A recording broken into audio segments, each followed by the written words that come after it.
Kamusta sa lahat at maligayang pagdating sa Ani-chan Tagalog Anime Recap.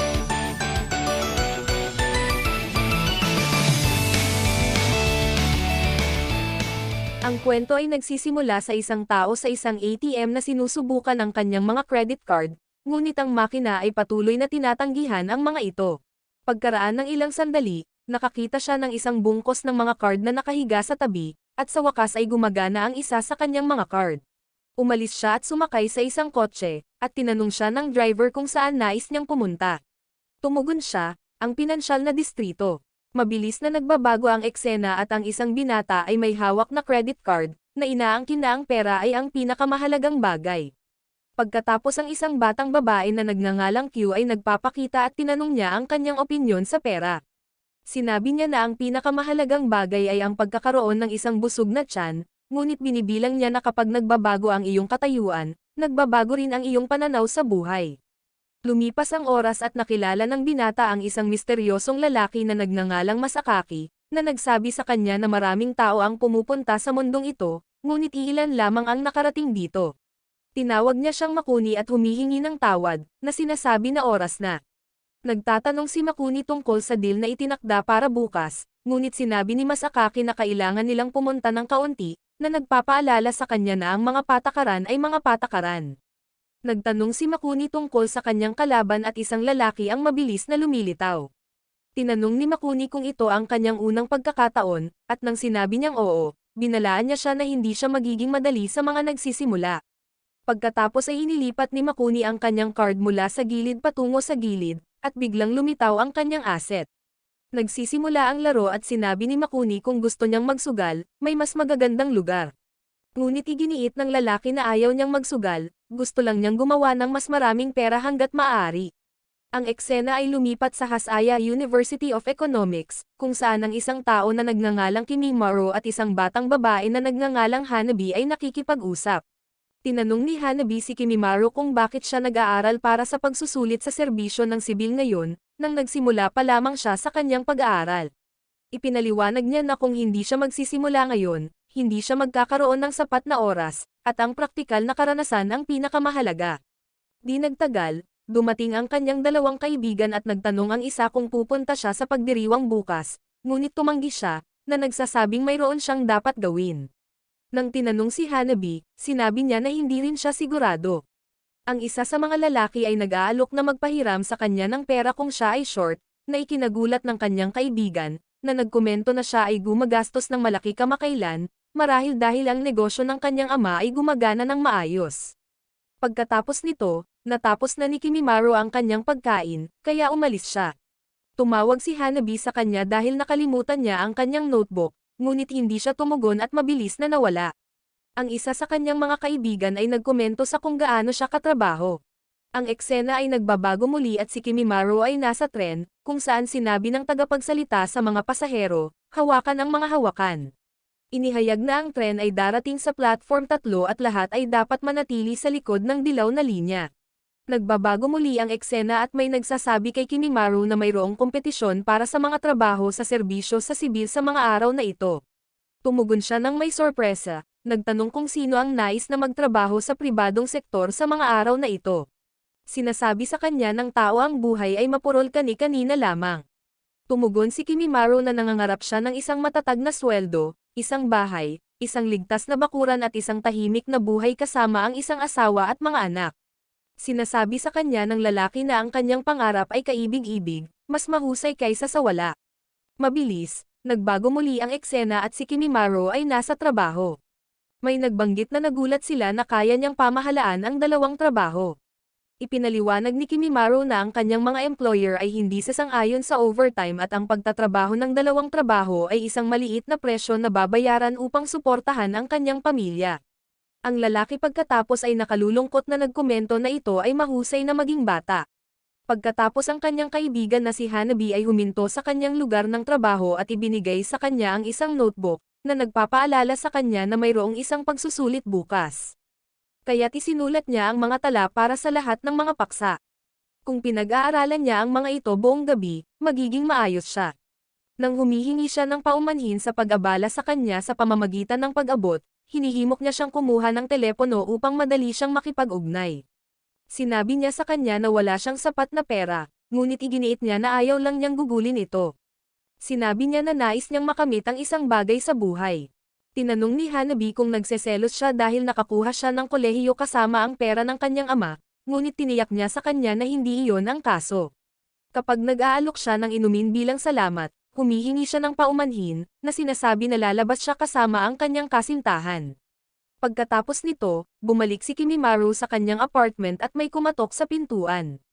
Nang buksan niya ito, natagpuan niya ang isang tao na nagpakilala sa kanyang sarili bilang Masakaki mula sa komersyal na kagawaran ng Midas Bank, dito upang makipag-usap sa kanya tungkol sa isang pautang.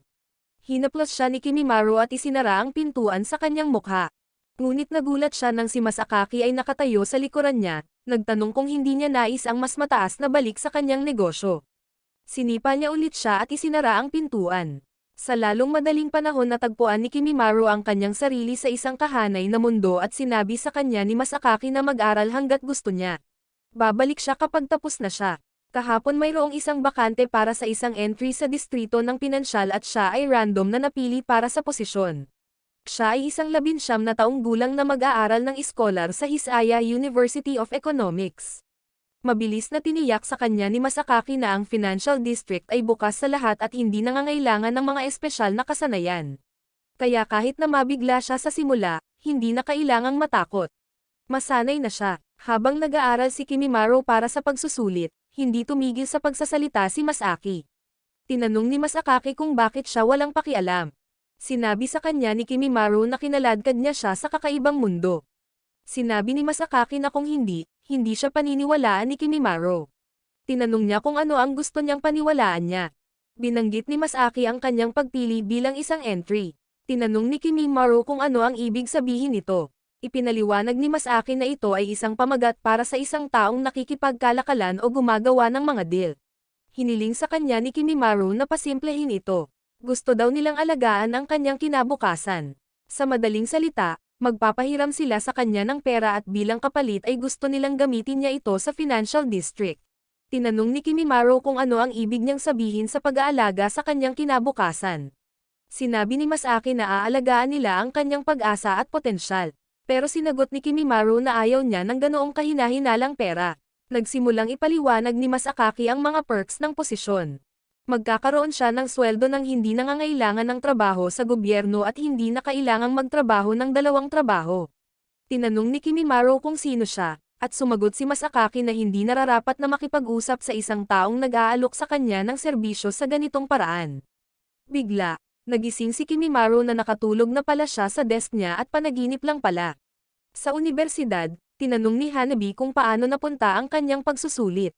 Sinabi niya sa kanya na niligtas siya nito. Iminungkahi niya na alagaan niya ang kanyang sarili ng higit pa. Mabilis niyang pinag-usapan ang tungkol sa party, at sinabi niyang pag-iisipan niya ito. Sa trabaho, nagkaroon ng error sa account, ngunit napakatapat niya at itinama ito.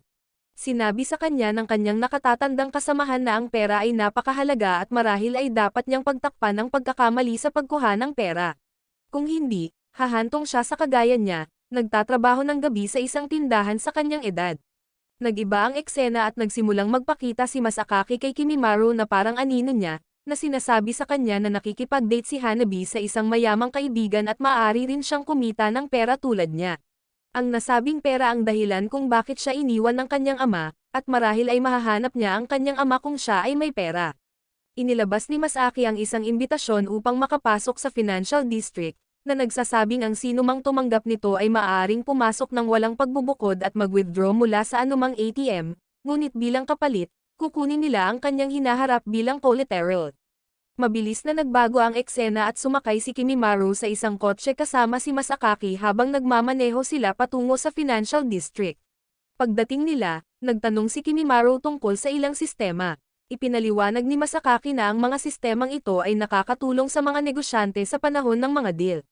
Pagkatapos ay hiniling niya sa kanya na maghanap na nagpapakita ng pagpapakita ng data para sa mga kompetisyon at impormasyon sa deal.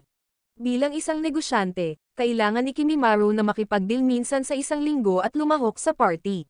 Bilang karagdagan, sa kanyang mga tungkulin. Nag-iba muli ang eksena, at isa sa mga matatandang negosyante ang nagkomento kay Kimimaro, sinabing bagong recruit siya ngunit hindi magtatagal, dahil hindi siya mukhang adventurer na tumataya sa kanyang kabiguan. Hindi nagtagal, tumayo si Masakaki kasama si Kimimaro upang gabayan siya at ipakilala siya sa kanyang kalaban. Noong una, hiniling niya kay Kimimaro na gamitin ang kanyang card, at nang gawin niya ito, lumitaw ang isang batang babae na nagngangalang Michu. Sinabi niya na siya ay bago rin, ngunit gawin natin ang kanilang makakaya ng magkasama.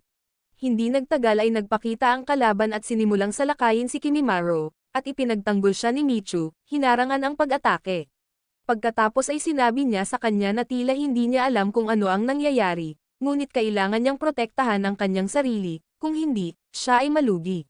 Sa kabilang banda, ang ibang mga negosyante ay nanunood ng laban, at mabilis na sumuko si Kimimaro. Pero sinuntok siya ni Michu sa mukha, kapag natalo siya, matatalo sila. Sinubukan niyang kumbansihin na kung sasabihin nila sa kalaban na gusto na nilang sumuko, makikinig siya at titigil sa paghabol sa kanila. Ngunit hindi siya sumang-ayon, iginiit na hindi siya makikinig. Pagkatapos noon, nasugatan si Michu, nahulog sa lupa. Pinuntahan siya ni Kimimaro, ngunit sinabi niyang ayos lang siya. Biglang inatake siya ng kalaban, ngunit gamit ang kanyang supernatural na kapangyarihan, hinarangan niya ito, na nagpahayag na hindi siya matatalo. Sa kabilang panig, isang negosyante ang nagsasabi kay Makuni na hindi nila maaaring balewalain ang deal na ito kung gusto nila ng impormasyon tungkol sa complex. May mga pagkakataon na ang isang ganap na baguhan ay maaaring mabuhay, na kung minsan ay nakakalito. Sagot ni Makuni na curious talaga siya dito. Nagbago ang eksena, at humingi ng paumanhin si Kimimaro kay Michu para sa kanyang pinsala dahil sa kanya. Sinabi niya sa kanya na ang mga negosyante ay karaniwang hindi nag-aalala tungkol sa kanila, ngunit ang sabi niya, mag-alala kapag may nasaktan. Pagkatapos ay inilipat niya ang usapan, na nagsasabi na ang kanyang pera ay nababawasan sa bawat suntok niya, ngunit kung gagastusin niya ang kanyang pera upang gumawa ng matagumpay na pag-atake, siya ay mananalo. Yan ang rules. Sumagot siya na hindi niya naiintindihan ang mga bagay na ito, ngunit gusto niyang turuan siya nito kung paano lumaban. Sa sandaling iyon, may inilaglag ang kalaban kay Michu at nasugatan siya. Hiniling niya kay Kimimaro na lumaban dahil matatalo sila ng kalaban. Ginamit niya ang kanyang card at mabilis na ipinatawag ang Power of Scorched Earth, na nakakamangha sa lahat at natalo ang kalaban. Kahit si Michu ay humanga sa kanyang kakayahan. Binati siya ni Masakaki sa kanyang panalo, ngunit pagkatapos ay napansin na wala na si Michu. Iniisip niya kung ano ang nangyari sa kanya, at tiniyak sa kanya ni Masakaki na ligtas siya at makikita niya siya sa lalong madaling panahon. Si Kimimaro ay bumagsak, napagod, at sinabi ni Masakaki na pauwiin niya siya. Sinabi ng associate ni Makuni na si Kimimaro ay isang kahangahangang asset, dahil matagal ng panahon na ang sinuman ay nanalo sa isang deal sa ilalim ng pagpilit. Lumipat ang eksena at sinabi ni Q kay Makuni na hindi niya maalis ang pakiramdam na ang tagumpay ni Kimimaro ay nagpapaalala sa kanya tungkol sa kanya. Sa nakaraan, walang ibang nanalo sa isang force deal. Tinanong niya kung ipinahihiwatig niya na magiging katulad niya ito, at sinabi niyang hindi niya mahulaan. Biglang nagising si Kimimaro. Nakatayo si Masakaki sa tabi niya, sinasabi sa kanya na hindi pa naginip ang naranasan niya. Kahit unang beses pa lang niya, ginawa na niya ang lahat at ngayon ay dapat niyang i-enjoy ang kanyang tagumpay. Natakot si Kimimaro, ngunit sinabi sa kanya ni Masakaki na susunduin siya sa susunod na linggo at hindi maaapektuhan ang kanyang pang-araw-araw na buhay. Tinanong niya kung kailangan niyang makipag-away muli, at sumagot si Masakaki na hindi siya ang bahala. Sinabi niya sa kanya na gamitin ang kanyang pera kahit ano gusto niya at huwag banggitin ito kahit kanino, dahil walang maniniwala sa kanya. Sa wakas, magagamit niya ang kanyang Midas card para kausapin ang kanyang asset. Ginamit niya ito at nakipag-ugnayan kay Michu, na nagsabi sa kanya na kakaiba siya sa pag-aalala tungkol sa kanyang mga pinsala dahil siya ay isang asset lamang. Maaari daw siyang tawagan kung may kailangan siya. Biglang sumulpot ulit si Masakaki, nagtatanong kung bakit hindi pa siya umaalis. Nagsimulang magtanong si Kimimaro kung paano permanenteng makatakas sa financial district. Sinabi sa kanya ni Masakaki na kung mabangkarot siya, aalis siya ng tuluyan, ngunit may malubhang kahihinatnan para sa kanyang mundo. Tiniyak niya sa kanya na magdadala siya ng maraming deal. Sa cafeteria ng universidad, umupo si Hanabi kasama si Kimimaro, nagulat na hindi siya nag-aaral sa klase. Sinabi niya medyo pagod daw siya. Tinanong niya siya kung bakit niya itinatago ang bank account. Tinanong niya din sa kanya, kung bigla kang nagkaroon ng 10 million in cash, paano mo ito gagamitin? Sabi niya, iipunin niya ito. Kailangan mong laging mag-ipon para sa mga emergency. Noon lang, nakita niya ang isang balita sa kanyang telepono na natagpuan ng mga pulis ang isang bata na sinakal hanggang sa mamatay. Sa Patents Company, may nag-iisip na ang Pangulo ay naghahanda para sa pagbagsak ng Fox Macromana. Iniisip niya kung sinadya ba ng Pangulo na gamitin iyon para i-pressure ang kalabang kumpanya. Ang isa pang tao ay sumagot na ito ay tungkol sa mga pampublikong gawain. Ang mga lokal ay tumututol at kailangan ng pera upang magsimulang damaloy. Pinayuhan ng una na huwag masyadong personal. Kung tutuusin, hindi lang Japan ang kasali, kundi buong mundo. Sinabi sa kanya ng pangalawa na huwag mag-alala tungkol sa halagang ipinuhunan, ipunin lamang ang kanyang makakaya. Sa kalaunan ay iikot ang tubig at ang oras ay magiging panig nila. Natapos ang pagpupulong at may nagdala ng balita tungkol kay Kimimaro, isang 19 na taong gulang na second-year economics student sa Heisei University, na namumuhay ng mahirap. Mabilis na nagbago ang eksena at nagsimulang gumamit si Kimimaro ng itim na pera mula sa bangko ng Midas sa kanyang pang-araw-araw na buhay. Ngunit nang sinubukan niyang gamitin ito sa isang customer, nagalit ang customer at tinawag itong madumi. Nang namagitan ng isang matandang kasamahan niya, sinaktan siya ng customer. Pumasok si Makuni at inayos ang sitwasyon. Nang matapos maayos ang alikabok, nag-usap sila at napagtanto ni Kimimaro na taga-financial district din si Makuni. Sinabihan siya ni Makuni na magpalamig at matuto kung paano gumastos ng pera ng Midas. Nagkaroon sila ng usapan kung saan iginiit ni Kimimaro na gusto lang niya ng disenteng kita at simpleng buhay, hindi ng maraming pera. Ngunit itinuro ni Makuni na sinusubukan lamang niyang makatakas sa laro at kailangan niyang tumuon sa kanyang ginagawa. Bawat isa sa kanila ay may layunin doon. Maya-maya ay may sasakyan na may kasamang babae na nagngangalang Saito sa loob. Hiniling niya sa driver na dalhin siya sa financial district. Sinabi niya sa kanya na ang pagsusugal ay hindi tama para sa mga babae. Sumagot siya na alam niya, ngunit gusto lang niyang manood. Ang pagsusugal ay mas kapanapanabik kaysa sa mga deal. Dumaan siya sa gate patungo sa financial district, binanggit na 51 beses niya itong tinawid, kasama ang 11 beses para sa mga deal. Siya ay isang baguhan na negosyante. Iminumungkahi ng mga kaganapan na ang laki ng mga financial district ay nauugnay sa laki ng ekonomiya ng isang bansa. Ang pinakamalaking financial district sa kanila ay ang Far East District. Muling nagiba ang eksena at nagpakita si Saito na hiniling kay George, ang kanyang asset, na dalhin siya upang panoorin ang deal. Ipinapaliwanag ng tagapagsalaysay na ang lungsod ay puno ng maraming tao. Ang pinakamahalaga sa kanila ay si Makuni, ang tunay na controller ng lungsod, kasama ang binata na nagsisikap na manalo. Ang kinabukasan ng lungsod ay matutukoy ng mga deal at ito ang naramdaman ni Saito. Si Kimimaro ay nahihirapan sa insomnia. Sa pag-iisip tungkol sa mga salita ni Makuni, sinabi sa kanya ni Makuni na ang pagtakas sa mga hamon ay parang pagtakas sa kanyang mga magulang at kailangan niyang kilalanin ang kanyang sariling mga kakayahan. Hanggang noon, hihintayin niya ito sa lungsod. Nagpatuloy ang mga kaganapan at may nagbanggit na ang organisasyong pinagtatrabahuan niya ay interesado sa pag-alis ng katotohanan tungkol sa distrito ng pinansyal, layunin nito at kung paano naapektuhan ng pera ng Midas ang totoong mundo.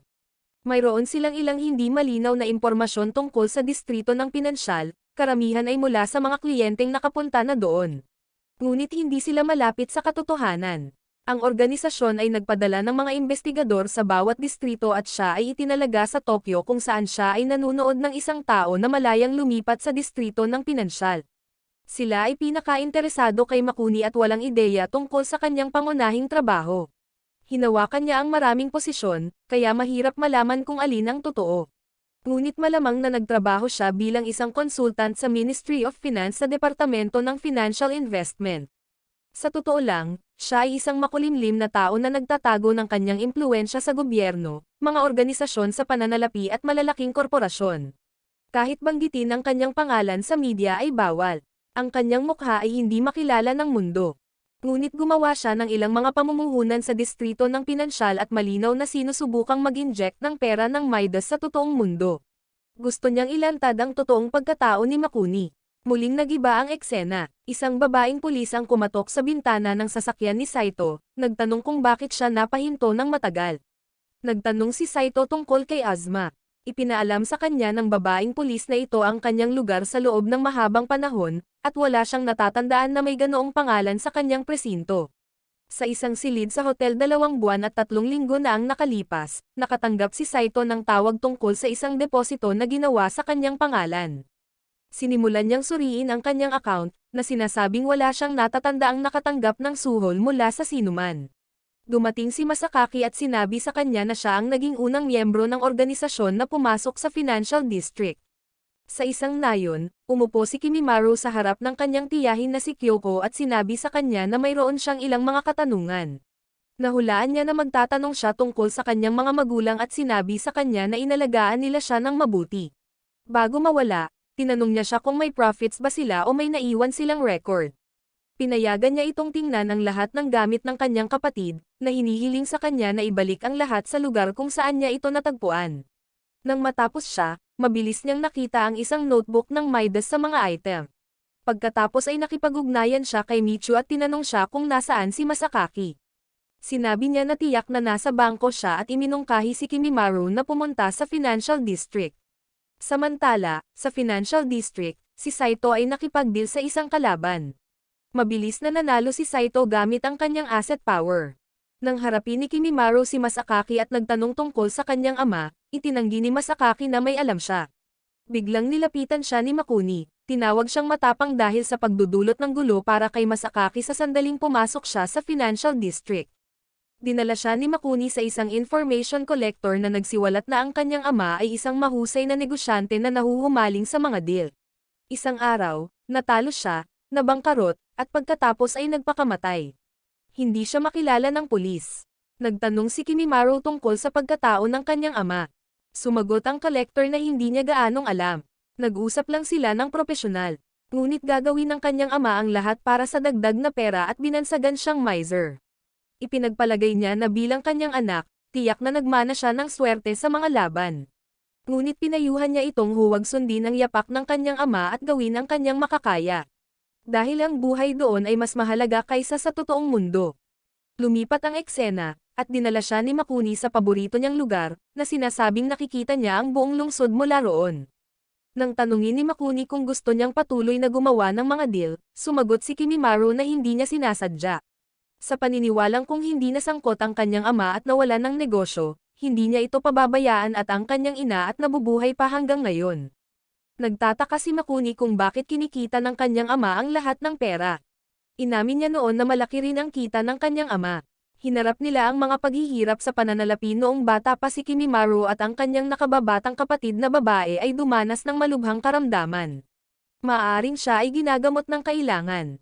Ngunit pinili ng kanyang ama na i-invest ang pera sa kanyang kumpanya, na nagpapahintulot na ito ay umunlad. Tinanong ni Makuni kung alam ni Kimimaru ang ginawa ng kanyang ama sa perang kinita niya sa lungsod.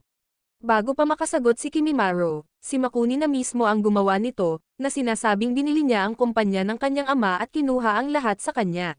Sinagot naman ni Kimimaru na gagawin niya rin iyon kung nariyan pa ang kanyang ama. Sinabi sa kanya ni Makuni na kahit na hindi niya naiintindihan ang tungkol sa ama, malaki ang epekto ng mga magulang sa kanilang mga anak, kaya naman naroon siya ngayon, sa kabila ng kanyang kakaibang personalidad.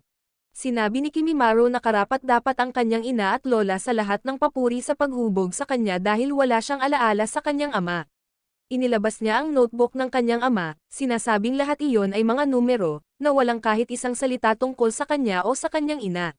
Kaya nakuha niya talaga ang titulong cheapskate. Sinubukan ni Makuni na mga tuwiran sa kanya, na nagmumungkahi na baka gusto lang ng kanyang ama na tustesan ang kanyang pamilya.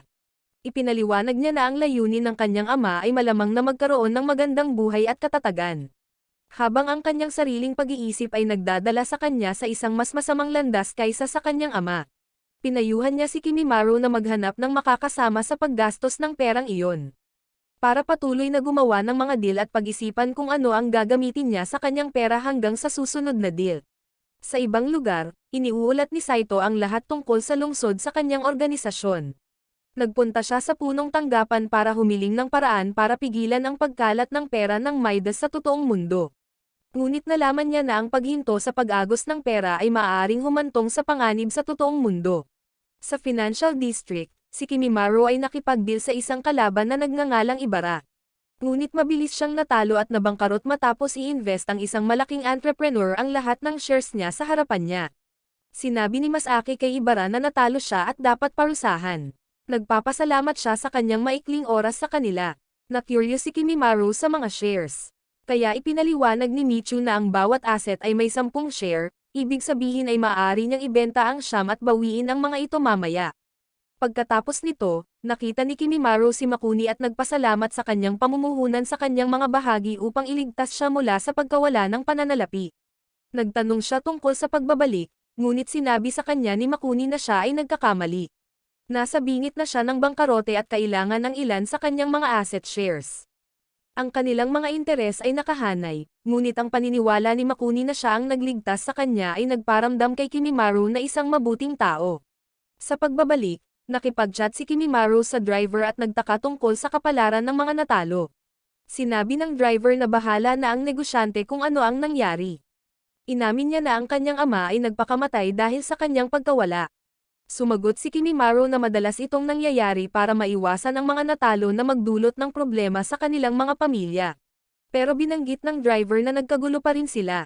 Kilala daw talaga siya ng kanyang kalaban sa totoong buhay. Samantala, may nagsasabing kontrolado nila ang ikatlong bahagi ng distrito ng pinansyal at kung lumampas sila sa 50%, maaari nilang dominahin ang buong lugar. Ngunit ang mga taong iyon ay kailangang sumali. Sinabi ng isa pang tao na pupunta sila sa kanila kapag nakita nila ang pangangailangan. Ang ikatlong tao ay nagsabi na ang mga ideya ng Starling Guild ay magbabago sa buong distrito ng pinansyal at kalaunan ang guild mismo ay magiging financial district.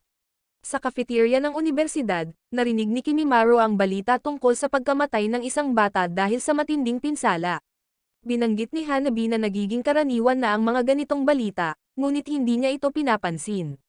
Nakita niya ang kanyang guro na kalaban niya noong nakaraang gabi. Tumakbo siya papunta sa kanya at humingi ng paumanhin, hindi niya alam na magtatapos ang mga bagay sa ganitong paraan, at ipinahayag ang kanyang kaligayahan na okay ang kanyang guro.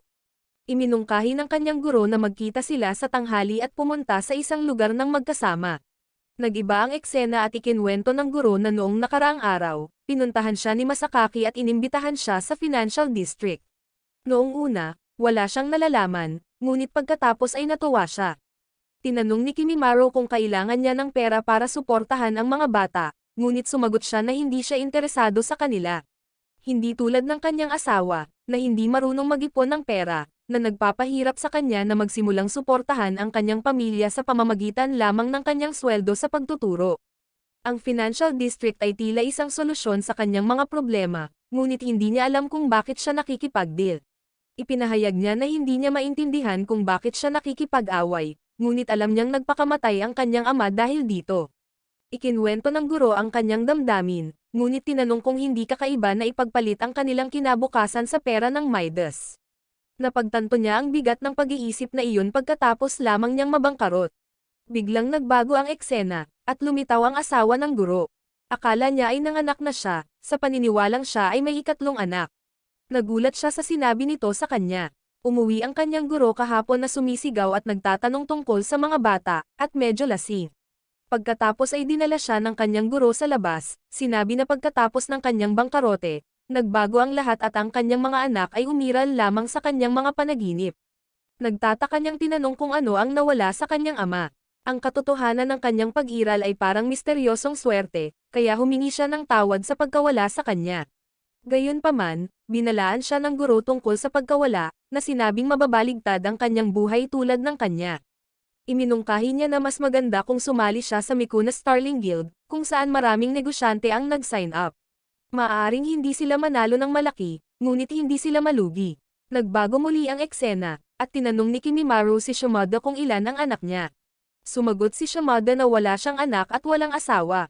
Nagtanong si Kimimaru tungkol sa kanyang pagnanais na mag-asawa, at binanggit niyang walang babae ang tatanggap ng lalaking 60 taong gulang na nagtatrabaho sa isang night store. Napalitan muli ang eksena, at isa pang deal ang naganap. Tinanong ni Makuni ang kanyang kalaban kung sigurado ba siya na hindi siya sasali sa kanyang guild, pagkatapos ay humingi ng tawad dahil siya ang mananalo. Nag-init ang laban, at si Makuni ay nasa bingit ng pagkatalo at pagkalugi. Ngunit sa huling sandali, ipinatawag niya si Sleeping Beauty, at hindi nagtagal ay natalo ang kanyang kalaban, na humantong sa pagkapanalo ni Makuni. Binati siya ni Kimimaro, sinabing malakas siya at kamangha-mangha, ngunit ayaw niyang matulad sa kanya. Sa kanyang pananaw, ang tunay na pakinabang ay hindi labis na panalo o pagkatalo, kaya ang epekto sa totoong mundo ay magiging minimal. Mabilis na binanggit ni Makuni ang kanyang guild, na nagpapaliwanag na para mabawasan ang totoong epekto sa mundo. Nanalo sila, ngunit sa manipis na margin lamang. Ang susi sa pamamahala ng mga deal ay isang malakas na pakiramdam ng pagkalkula. Napakahalaga na lubos na maunawaan ang pakikipagsapalaran ng isang tao gamit ang kanilang sariling lakas. Dapat sukatin ng isang adventurer ang lakas ng kanilang kalaban. Ang kayamanan, kaalaman, katalinuhan, at pisikal na lakas na taglay nila ay dapat magsilbi sa kanila. Kung mas alam nila ang kanilang sariling mga mapagkukunan, mas mahusay nilang masuri ang mga kakayahan ng kanilang kalaban. Sa mga deal, ang mga asset ang kanilang pinakamahalagang lakas. Nakiusap si Kimimaro sa kanya na ibahagi ang lahat tungkol sa mga asset. Sagot ni Michu, hindi ba dapat siya muna ang magtanong tungkol doon? Lumipat ang eksena, at ipinaalam niya sa kanya na random na umaatake ang kanilang kalaban, kaya't susubukan nilang ubusin ang kanyang lakas at pag-aralan ang kanyang mga galaw. Ang sinabi ng kalaban tungkol kay Kimimaro, guild member siya, nakakainis naman. Habang sinabi ni Kimimaro kay Michu na naniniwala siyang maaari silang manalo ng hindi sama-sama sa planong ito, nilalayo niyang kontrolin ang deal. Siya ay sumagot na siya ay talagang kakaiba. Ngunit hindi iyon mahalaga, siya ay isang asset lamang, at kung wala ang kanyang mga utos, hindi siya makapag-activate ng isang micro. Sa sandaling iyon, sinabi ng isa sa mga miyembro ng guild, oras na para sa aming mga miyembro na magdeposito. Pagkatapos, inilabas ng lahat ang kanilang mga deposit card. Mabilis na naganap ang mga pangyayari, at may nakasalubong si Makuni, habang sa kabilang panig, nakikipaglaban si Kimimaro sa kanyang kalaban. Nag-init ang labanan, at hindi nagtagal ay nasugatan si Kimimaro. Ngunit ilang sandali pa, nagtagumpay siya sa kanyang kalaban, at pagkatapos ay sinabi ni Michu, iyan ay mabuti. Sa opisina ng vice-presidente ng organisasyon, nakikipagpulong sa kanya si Makuni upang magmungkahi ng isang kasunduan upang ihinto ang mga pagbawas sa budget at kung mas lumalim ang estado sa utang, sasagutin niya ang kakulangan sa pananalapi nito. Pagkaalis ni Makuni, tinanong ng assistant ang vice president tungkol sa kanya. Inilarawan niya si Makuni bilang isang tao na mag-isa na sasagutin ang lahat ng utang ng estado. At kung wala siya, hindi gagana ang estado. Tinanong ng katulong kung ano ang mapapala ni Makuni sa pagtulong sa kanila. Sinabi niya na nais lamang niyang tulungan ang mga tao. Nag-iba ang eksena, at nagpakita si Kimimaro kasama ang driver, na nagtanong sa kanya kung ano ang kanyang pakiramdam matapos talunin ang kanyang kalaban. Naramdaman ni Kimimaro na ang mga mesa ay lumiko at nagsimulang maranasan ang pait ng pagkatalo sa kanyang sarili. Sumagot siya na ang pagkatalo ng kanyang kalaban ay simple at hindi magdudulot ng anumang issue. May binanggit ang driver na nasunog ang bahay dahil sa simpleng pagkawala.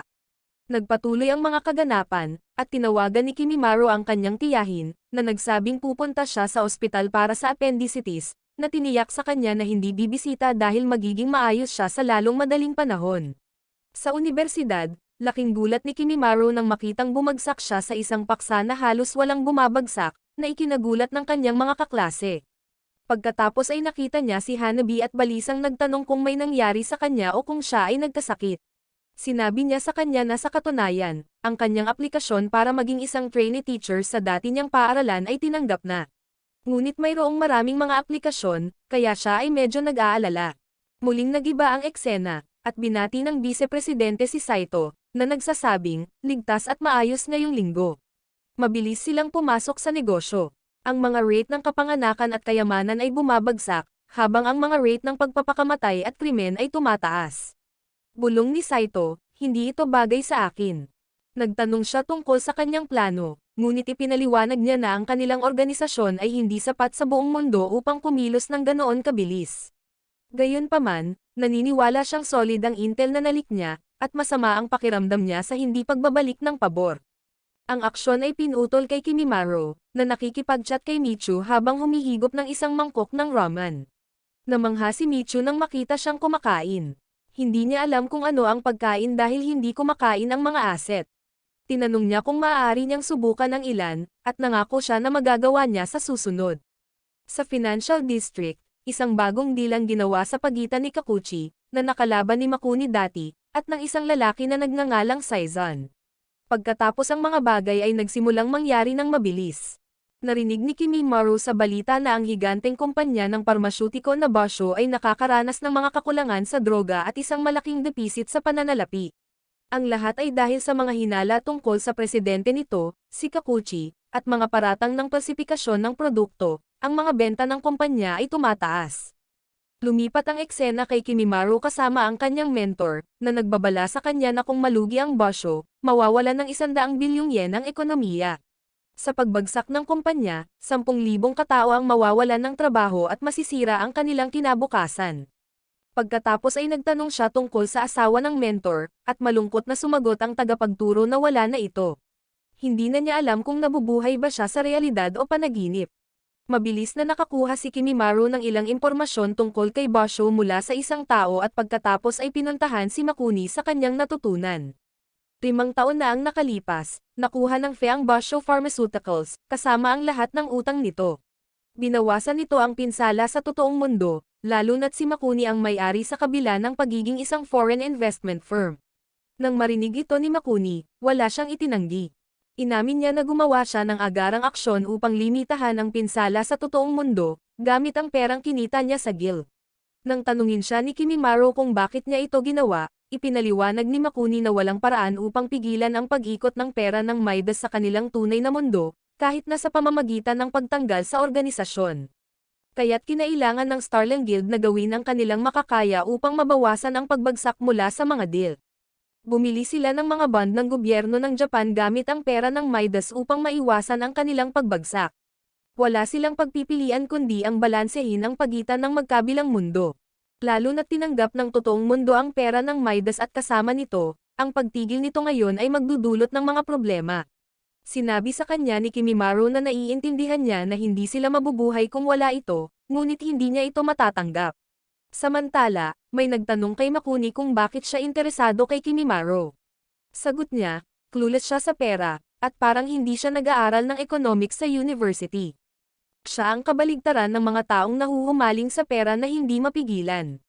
Sa ibang lugar, si Saito ay nasa organisasyon, nagrereklamo tungkol sa kamakailang mga negatibong ulat at nagbabala sa Pangulo tungkol sa mga pamamaraan na ginagamit sa distrito ng pananalapi, na nagsasabi na sisirain nila ang sangkatauhan.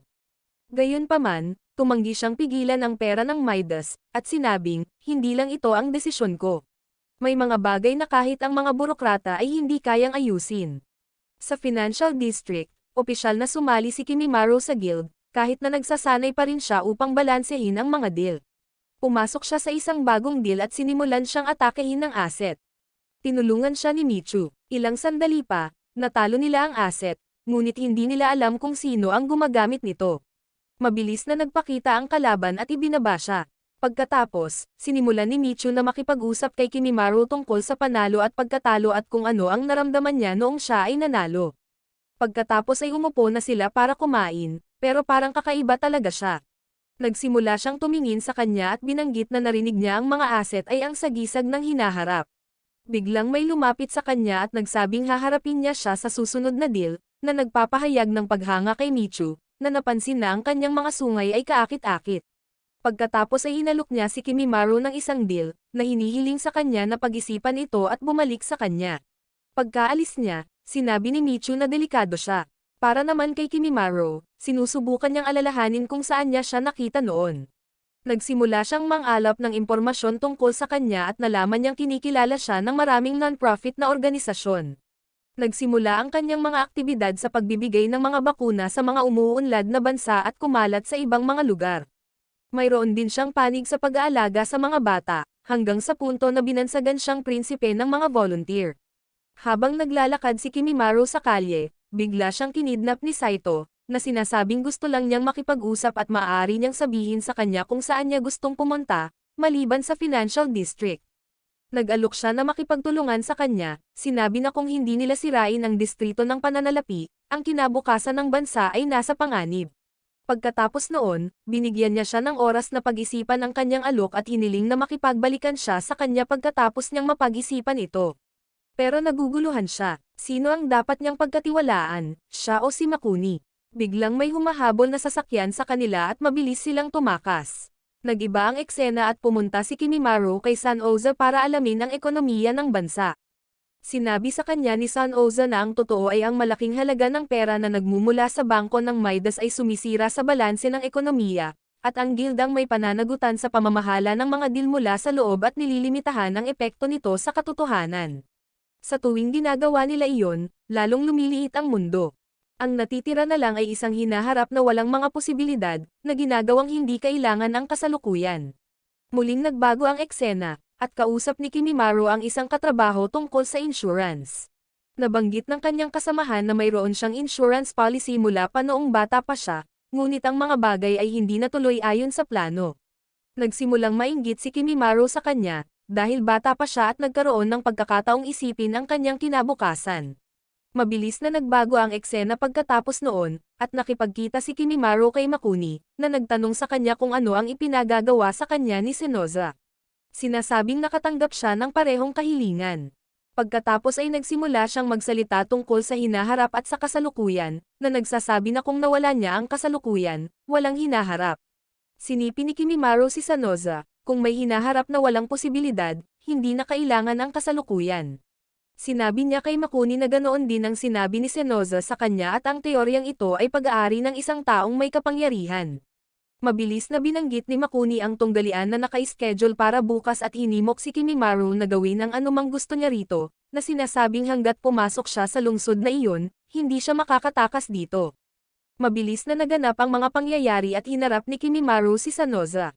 Nabanggit niya na sa tingin niya ay pinag-isipan ni Sanoza ang kanyang alok. Mabilis na nagsimula ang laban. Napansin ni Michu na si Sanoza ay napakalakas at walang mga kahinaan. Pagkaraan ng ilang sandali, siya ay malubhang nasugatan at sinabi kay Kimimaro na mayroon lamang isang paraan upang manalo sa isang direktang paghaharap.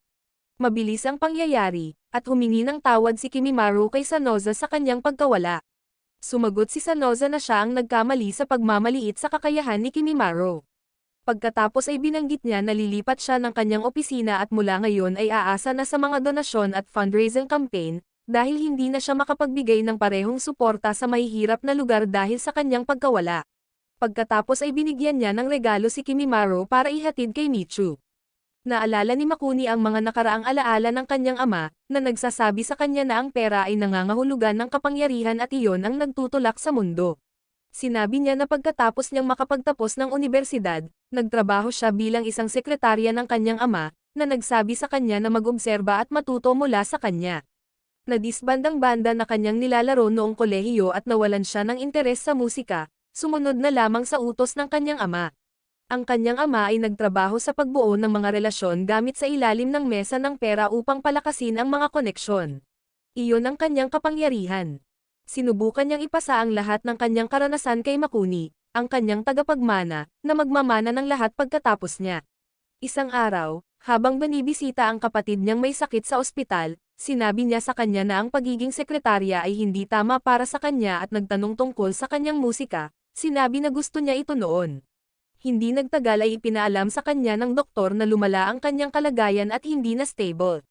Bagaman maaari siyang ipadala sa Amerika para sa paggamot, ang kumpanya ng kanyang ama ay nagsisimula ng bumagsak. Pagkatapos ay sinabi ng ama ni Makuni na hindi niya ipapadala si Takako sa Amerika dahil wala siyang dagdag na pera na masasayang. Pakiramdam ni Makuni ay parang hinihiling sa kanya na hintayin ang kanyang kamatayan. Sumagot ang kanyang ama na walang katiyakan na mailigtas nila siya. Sinubukan ni Makuni na kumbansihin siya na dapat nilang subukan ito, ngunit tumanggi ang kanyang ama. Sumabog si Makuni sa kanya, itinuro na tinatawag niya ang kanyang sarili na isang ama, ngunit tumanggi na tretuhin ang kanyang anak na babae para sa kapakanan ng kumpanya. Sumagot ang kanyang ama na siya ay isang negosyante muna, isang ama pangalawa, na may mga responsibilidad na mas mahalaga kaysa sa pamilya. Determinado, sinabi ni Makuni na siya mismo ang hahanap ng pera para matulungan ang kanyang kapatid na babae. Ngunit pinigilan siya ng kanyang ama, nagtalaga ng mga gwardya sa kanyang tabi, at ikinulong siya sa kanyang silid ng ilang araw, na sinasabing masisira ang reputasyon ng kumpanya kung lalabas siya upang maghanap ng pera. Isang araw, pumasok ang isang gwardya at sinabing dadalhin siya upang makita ang kanyang kapatid sa ospital. Doon, sinabi niya sa kanya na nauubusan na siya ng oras. Nang gabing iyon, nawalan siya ng malay at hindi na muling nagising. Ibinaon ni Makuni ang kanyang sarili sa trabaho, at ang lahat na nag-uugnay sa kanyang ama ay trabaho.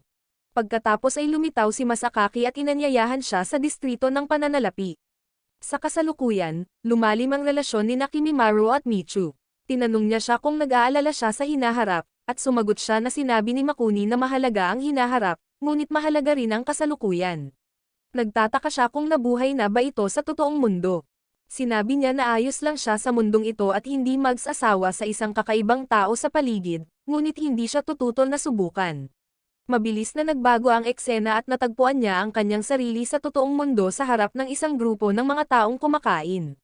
Nagpahayag siya ng pagnanais na kumain ng maraming pinggan. Samantala, nakatagpo ni Kimimaro ang isa pang kalaban, na binanggit na kamakailan lang ay sumali siya sa guild, ngunit nadama na mas mabuting manatili ng mag-isa.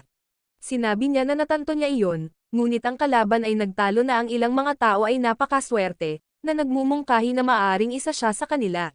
Pagkatapos nito, nagtanong ang kalaban, dahil ang asset ay ang kinabukasan ng negosyante, anong kinabukasan ang nakikita niya para sa kanyang sarili na maging isang halimaw? Sagot ni Kimimaro na hindi niya alam. Hindi niya naisip iyon. Nagbago na naman ang eksena, at si Kimimaro ay naglalakad kasama si Michu, sinusundan siya. Habang iniisip niya ang lahat ng nangyayari, nalilito siya tungkol sa guild, asset, at iba pang bagay. Nagtataka si Michu kung bakit nag-e-enjoy siyang kasama, kahit minsan ay nagagalit ito sa kanya. Sinasabi niya sa sarili niya na ayaw niyang mabigo ang sinuman sa mga maling desisyon, at ayaw niyang may masaktan dahil sa kanya. Nahirapan siyang magdesisyon kung aling panig ang pipiliin, kay Saito o kay Makuni. Mabilis siyang bumalik sa parehong kalaban at sinuntok siya dahil sa galit. Nagbago ang eksena at bumalik siya sa Financial District kasama si Michu, na nagtanong sa kanya kung bakit niya sinaktan ang lalaki. Paliwanag niya, naramdaman na lang niya na kailangan siyang saktan dahil galit siya.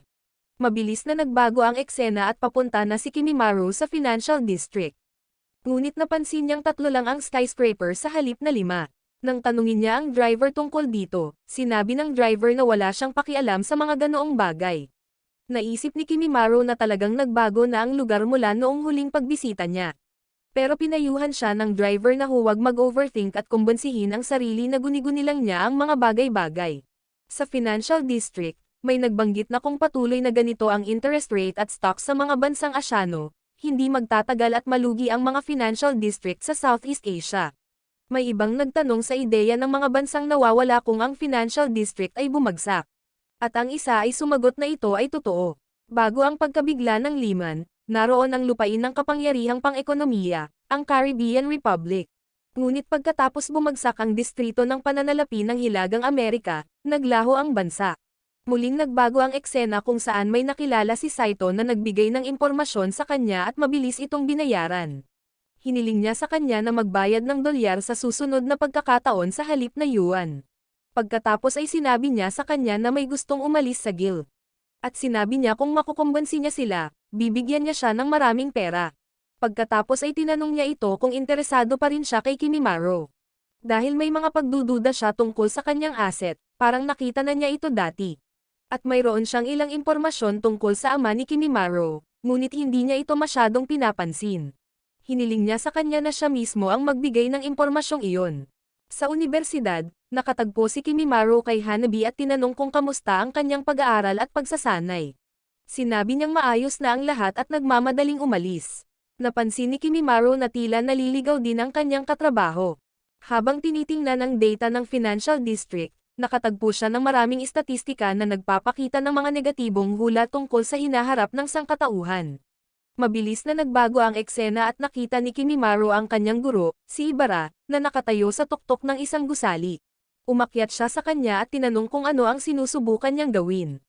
Sinabi ni Ibara na sinusubukan niyang ibalik ang kanyang mga nawawalang anak na kinuha bilang collateral para sa hinaharap. At naisip niya ang lahat ng magagawa niya para mabawi ang mga ito. Ibinigay pa niya ang kanyang asset at nawala ang lahat ng kanyang pananaliksik, hindi nakahanap ng paraan upang maibalik ang mga ito. Sa kabila ng lahat ng iyon, naiintindihan niya ang sinasabi ni Kimimaro, ngunit iginiit na kailangan niyang umatras mula sa gilid. Gayunpaman, sumagot ang guro na nagpasya siyang magpakamatay.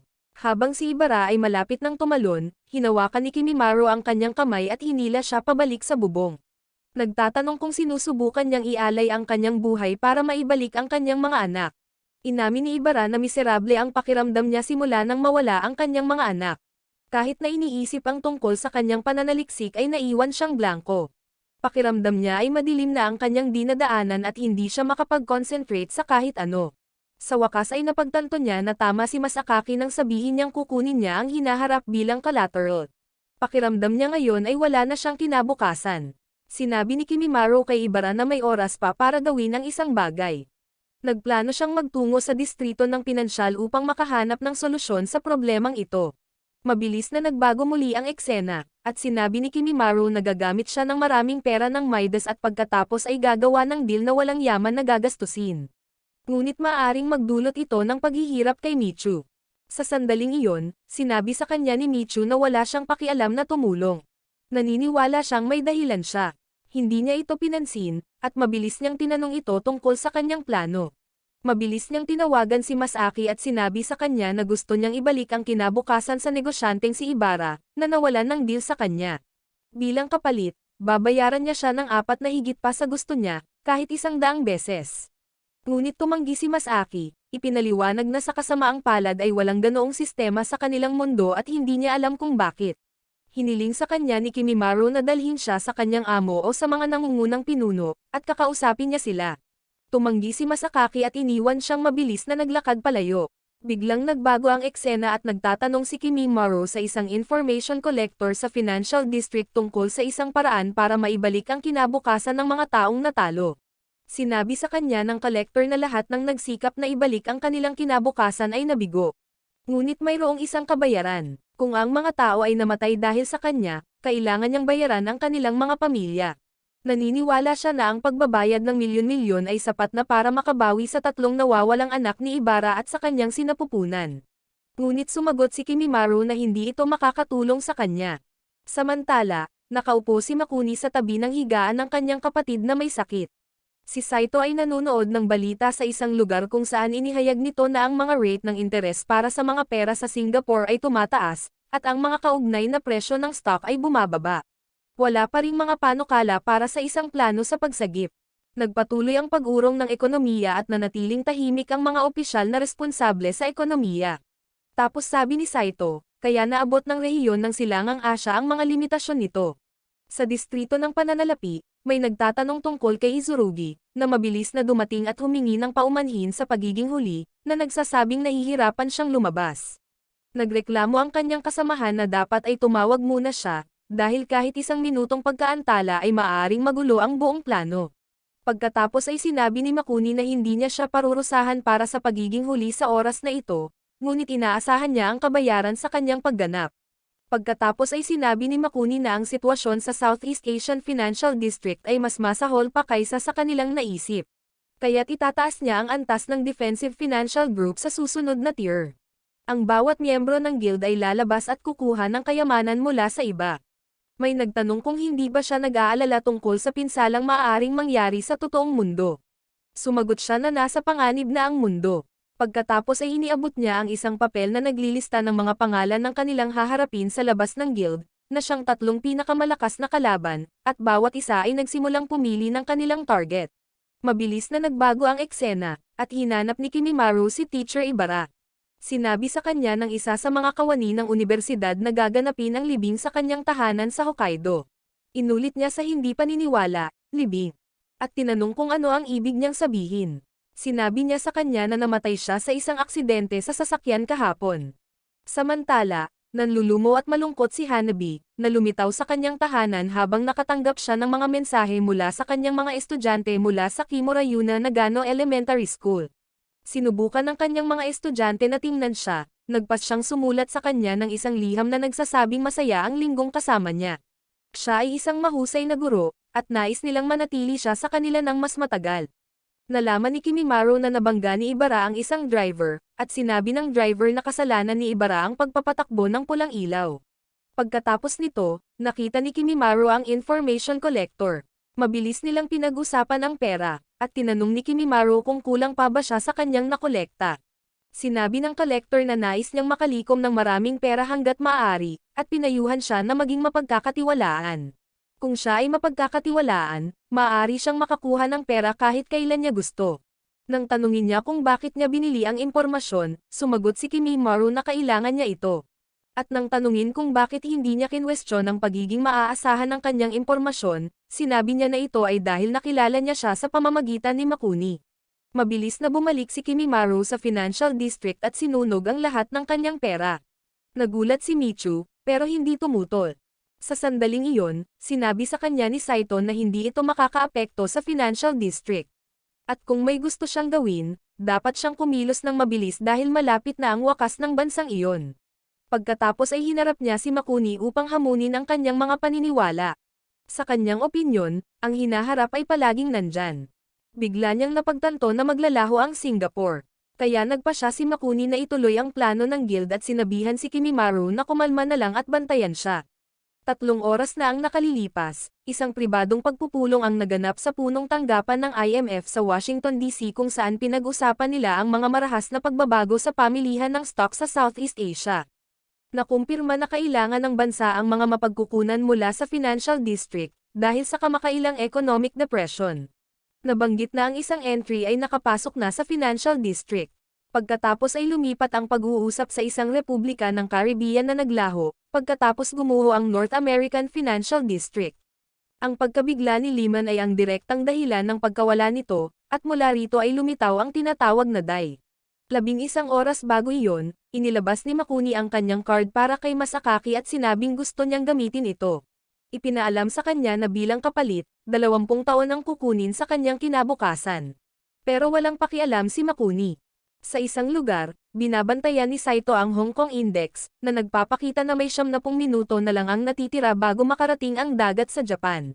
Ang stock trading ay bumaba sa 32%, ang Mumbai Stock Exchange ay bumagsak sa 48%, at ang Singapore Stock Exchange ay nawala. Samantala, tinanong ni Makuni ang kanyang mga kasamahan kung ang mga pamumuhunan ay nagpapatuloy ayon sa plano. Sagot ng isa sa kanila, nagpapatuloy ang lahat gaya ng inaasahan, at nagsagawa siya ng mga pag-iingat upang hindi matrace ang pinagmulan ng mga pondo. Sa Shanghai, nagpatuloy ang pagbaba ng stock market. Hindi nagtagal ay nakipagkita si Makuni sa isa sa kanyang mga kasamahan, na nagtanong sa kanya kung paano siya nakakuha ng ganoong kalaking halaga. Bumalik sa isipan ni Makuni ang 11 oras na nakalipas, nang may makilala siya at hilingin sa kanya na mag-print ng maraming pera doon. Dinala siya ni Masakaki para tingnang mabuti ang Midas Press. Sa kasalukuyan, sinabi ni Makuni sa kanyang kasamahan, huwag magtanong ng walang kabuluhan. Magagawa nilang ipagtanggol ang totoong mundo dahil pinagsusumikapan nila ito. Sa lalong madaling panahon ay inihayag na ang Tokyo Trading ay nahaharap sa isa pang araw ng pagbagsak ng mga presyo. Sa kabila ng mga hakbang na ginawa sa index ng presyo, bumagsak ang mga kalakalan sa umaga. Sa sandaling iyon, inutusan ni Makuni ang kanyang guild na bilhin ang lahat ng mga stock upang iligtas ang Japan at ang mga kumpanya nito hanggat kaya nila. Hindi nagtagal ay lumitaw si Masakaki, binabati siya sa pamamahala upang iligtas ang ekonomiya. Nagbago ang eksena, at sinabi ni Saito kay Kimimaro kung paano nailigtas ni Makuni ang Japan. Sinabing nag-invest siya ng napakalaking halaga ng pera ng Midas at bilang kapalit, ang mga taon ay kinuha mula sa hinaharap ng bansang ito. Tinanong niya kung ang mga epekto ng sea ay natigil bilang isang resulta, ngunit hindi siya sigurado, na nagsasabi na walang sino man ang tunay na nakakaalam ng mga kinalabasan ng mga aksyon ni Makuni. Pagkatapos nito, lumipat ang eksena kay Kimimaro, na nakikipag-usap sa isang information broker na nagsabi sa kanya tungkol sa asset ng kanyang ama na nagngangalang Moa. Nang ipakita niya sa kanya ang larawan ni Moa, napansin ni Michu ang kanilang pagkakahawig. Ngunit itinuro niya na si Moa ay may itim na buhok at napakalakas. Ipinaalam niya sa kanya na nawala siya matapos parusahan ang kanyang ama.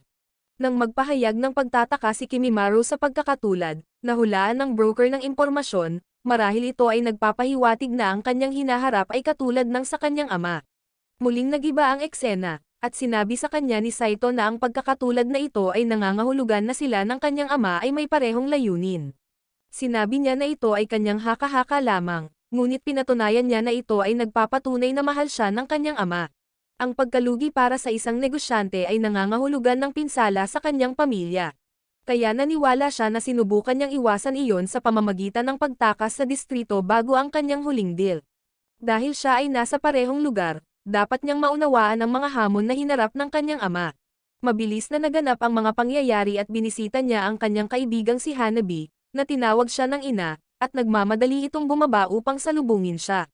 Nang tanungin siya nito kung bakit madalas siyang lumiban sa unibersidad at hindi sumasagot sa kanyang telepono, sumagot siya na siya ay may sakit.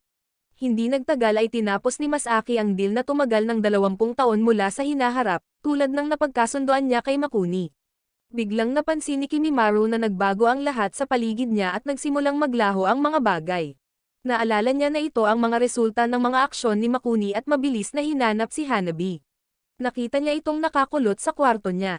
Mabilis na nagbago ang eksena at sinabi ni Kimimaru na may pinagdadaanan ang totoong mundo. Isang bagay na mas masahol pa sa epekto ng dagat. Sinabi niya sa kanya na maaaring huli na para iligtas ang mga nawala sa kanila, ngunit maaari nilang protektahan ang natitira at hiniling sa kanya na samahan siya sa pagbawi sa hinaharap. Sa Financial District, narinig ni Makuni na ang malakas na pressure mula sa US dollar ay nagdudulot ng pagbagsak ng iba pang mga pera. Binanggit niya na sinusubukan ng Amerika na kontrahin ang mga epekto ng sa pamamagitan ng paggamit ng iba pang mga pera sa buong mundo.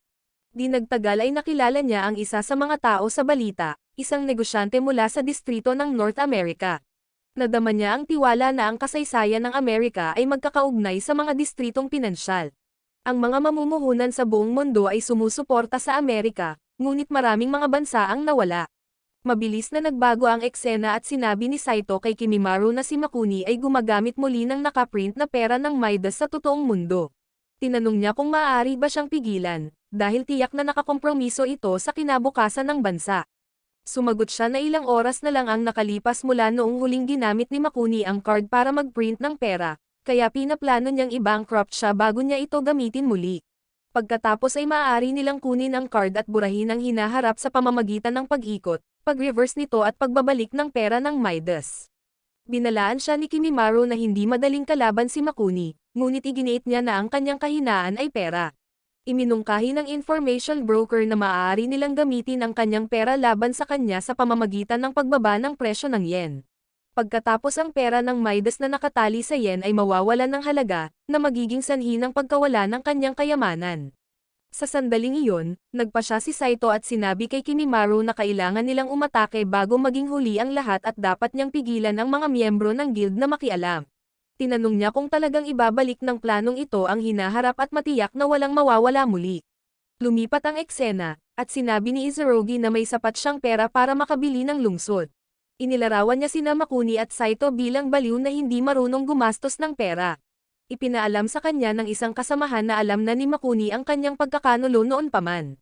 Hindi nagtagal ay hinamon ni Saito si Makuni sa isang deal, at nakipag-away din si Kimimaru sa isang miyembro ng guild, determinadong itigil hanggang sa makuha ni Saito ang itim na card ni Makuni. Naging mabangis ang kanilang laban, na pinoprotektahan ni Michu si Kimimaru at nabangkarot ang kanilang kalaban. Samantala, tumawag ang information broker upang ibenta ang impormasyong mayroon siya, habang sinimulan ni Saito ang kanyang deal laban kay Makuni. Ilang sandali pa, iniulat ng media ang pangunahing balita. Pinag-isipan ng information broker kung sino ang unang mawawala, ang Midas Bank o Japan. Para naman kay Saito, bumagsak siya sa lupa, pagod na pagod, sinabing ang kanyang lakas ay humina, hanggang sa puntong hindi na niya maibabalik ang card dahil ang kapangyarihan ni Makuni ay lumampas sa lahat ng kanyang inaasahan. Pakiramdam niya ay natalo siya. Tinanong siya ni Makuni kung ayaw niyang manalo, ngunit sinabi niya sa kanya na gusto niya lang siyang hadlangan hanggat maaari.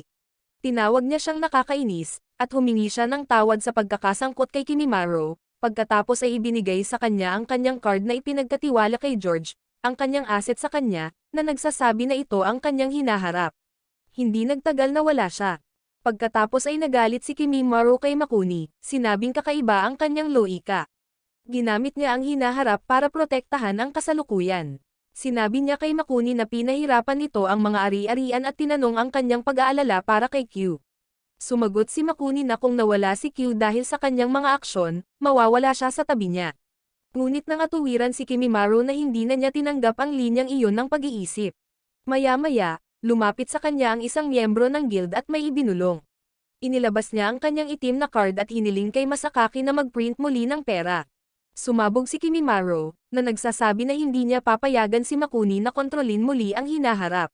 Binatukan ni Makuni na mahina siya at hindi na siya napigilan. Pagkatapos ay sinabi ni Masakaki kay Kimimaro, itinuro ang card ni Saito sa kanyang kamay. Gamit ang card na iyon, maaari mong pigilan si Makuni. Inutusan siya ni Kimimaro na magpatuloy. Tinanong ni Makuni si Masaki kung bakit niya inuudyukan si Kimimaro laban sa kanya, at sinabi ni Masakaki na sinusunod niya ang mas mataas na utos. Ang balita sa lalong madaling panahon ay pumutok na sa kabila ng pagbaba ng presyo mula sa krisis sa pananalapi sa malayong silangan. Ang sitwasyon ay nasa ilalim ng kontrol at napakaraming pera ang idineposito sa mga bangko ng bansa, na siyang responsable sa biglaang pagbawi ng yen. Nag-iba ang eksena, at nakatayong magkaharap sina Kimimaro at Makuni. Inihayag ni Masakaki na mayroon silang 1 oras at magsisimula na ang pag-aayos. Lalong tumindi ang kanilang away. Samantala, may nagpapaalam sa isang opisyal na ang ibang mga bansa ay tumigil sa pangangalakal sa Japanese yen. Tumugon siya, na nagmumungkahi na dumating na ang araw kung kailan hihina ang isang malakas na pera, at inutusan niya na maghanda para sa paghaharap. At sa kabilang banda, nagaganap pa rin ang laban. Ngunit biglang, nagsisisi na sinabi ni Makuni kay Kimimaro na akala niya siya ang magiging kahalili niya. Magkatulad sila, at tila pareho ang kanilang mga layunin, ngunit magkaiba ang kanilang mga landas. Gayunpaman, walang pakialam si Kimimaro sa kanyang mga salita. Nagsimulang gamitin ni Makuni ang kanyang pinakamalakas na sandata, at naghanda si Kimimaro para sa paghaharap. Iniutos ng ministry na ihinto ang lahat ng paglilipat ng pera, at ipinagbawal ang pagtanggap ng Japanese yen, na humantong sa mga kaguluhan sa mga tao. Samantala, si Makuni ay nagsasabi kay Kimimaro na ang kanyang kapatid na babae ay nais na ngayong araw na ito ay magtagal magpakailanman. Kaya naman pinanghahawakan niya ang kasalukuyan. Kaya ang mga tao ay maaaring pahalagahan kung ano ang mayroon sila at hindi stress tungkol sa isang hindi tiyak na hinaharap. Sinagot ni Kimimaro na dahil sa kanya, nawawala ang mga tao sa paligid niya. At kahit anong hanap niya ay hindi niya mahanap ang mga ito. Kaya ano ang punto ng pag-save ng isang tao na walang kinabukasan? Ang mga bagay ay bumaba ng napakabilis. Nawala ng yen ang lahat ng halaga nito, at gayon din ang pera ng Midas. Na ang ibig sabihin ay malapit nang mawala ang Far East District. Pagkatapos ay tinanong ni Masakaki si Makuni at Kimimaro kung ano ang kanyang gagawin pagkatapos matalo. Sa sandaling iyon, hiniling ni Kimimaro kay Makuni na baligtarin ang Midas Money Card. Binigyan siya ni Makuni ng okay. Inihagis ni Kimimaro ang card, ibinabalik ang kinabukasan, at nagsimula na silang magpaalam sa kanilang mga asset. Maraming salamat sa panonood, sana nag-enjoy ka sa anime na ito. Mag-subscribe at pindutin ang notification bell upang updated ka lagi sa mga bagong video na may upload namin, at para makatutok sa higit pang Tagalog anime recap, magkita tayo sa susunod.